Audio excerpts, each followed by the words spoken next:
میں تم سے کس حد تک عشق کرنے لگا ہوں تمہیں لفظوں میں بیان نہیں کر سکتا، مگر ہمیشہ تمہیں اپنے ہر ایک عمل سے بتاؤں گا۔ تم نے مجھے ایسا انسان بنا دیا ہے جیسا میں پہلے کبھی نہ تھا، مگر تمہارے ساتھ ہونے سے میں بالکل بدل گیا اور تمہاری محبت میں گرفتار ہوتا گیا۔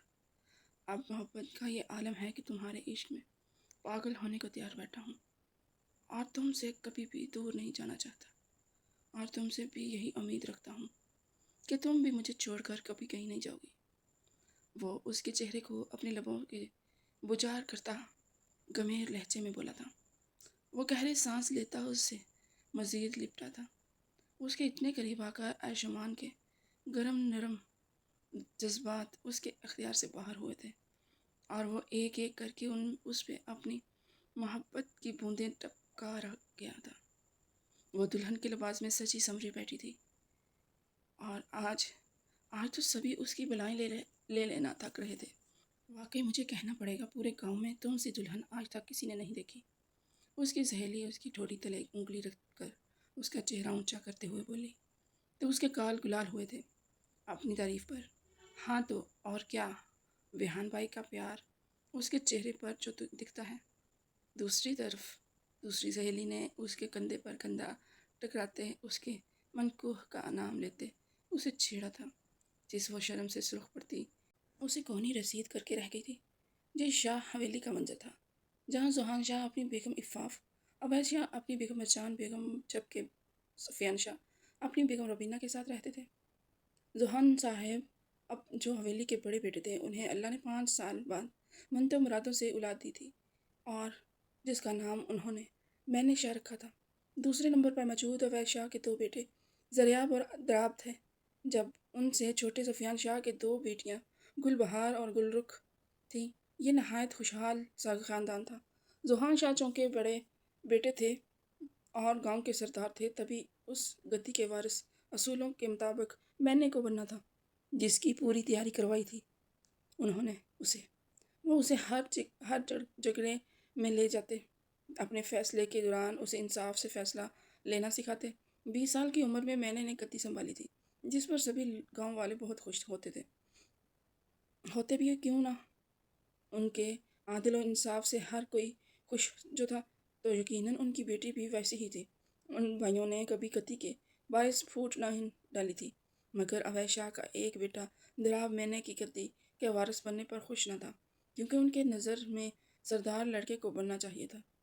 اگر اس طرح دیکھا جاتا تو اس گھر کا بڑا بیٹا وہی تو تھا، مگر افسوس اصولوں کے مطابق سرداری گھر کے بڑے بیٹے اور پھر اس کی اولاد کو ملتی تھی، اس لیے جلتا تھا وہ اس سے، اور کبھی کبھار تلخ کلامی سے بھی باز نہ آتا تھا۔